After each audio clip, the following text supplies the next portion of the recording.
Now to the NBA, where the league's global tour reaches Manchester in the northwest of England later on Tuesday. The Oklahoma City Thunder meet the Philadelphia 76ers as part of a pre-season programme that also includes games in China, Brazil, Turkey and Spain, among others. But despite all the star names on show, the event in Manchester might not sell out. The man in charge, though, of promoting the NBA in Europe denies that ticket sales have been poor.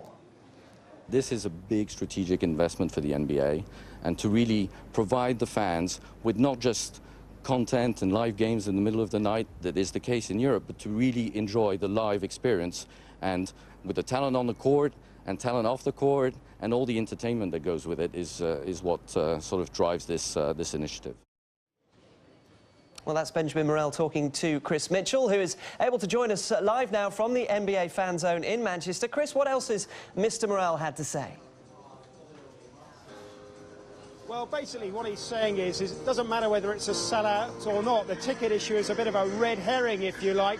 What the NBA are trying to do is sell the brand in places they've never sold it before. So it's all about selling people like this up here, Derrick Rose of the Chicago Bulls, and selling the fun here. They've set up a court in this fan zone where the dancing girls have been dancing and the fans have been playing a little bit of basketball. Great news for the NBA, though, is that we've just seen a list unofficially of the English Premier League players who are likely to be at the game tonight in Manchester between Oklahoma and the Sixers, and it is some list. Some of the best players from Manchester United and Manchester City and Liverpool are expected to attend. Now, inside here in the so-called VIP room for the NBA, we have one of the greats, one of the legends of the game from British basketball. Pleased to say that John Amici joins us very briefly on BBC World News. John, there's been a lot of talk into the run-up to this game that ticket sales have been sluggish. We talked to Ben Morel, Senior Vice President of the NBA, this morning. He says that's a red herring. They're just trying to sell the brand. Do you think it can be a success, the NBA in the UK, or has soccer got too firm a grip? No, anyone who thinks that the problem with basketball in this country is that football is too well ingrained just isn't paying attention to the rest of the world. Look at Spain right now with amazing football players, but at the same time a quality of basketball that it truly rivals at times the NBA.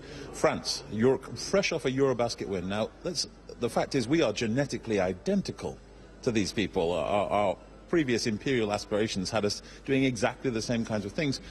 We can be that good. Our infrastructure isn't there. The fact the NBA is here showing this kind of interest is a light to show us the way, and we've got to take advantage of that. We were talking about the connection with football, some big names from the EPL slated to be at the game tonight. That connection, though, is a good one and a healthy one for the NBA, isn't it? Yeah, I mean, I was talking to, well, one of the old names from the Premier League, Stan Collymore, last night, and he was saying how excited he was about the NBA being in town, and he's become a bit of an addict over the last few years, and a number of players have said that to me. I think there is a great synergy between the two sports.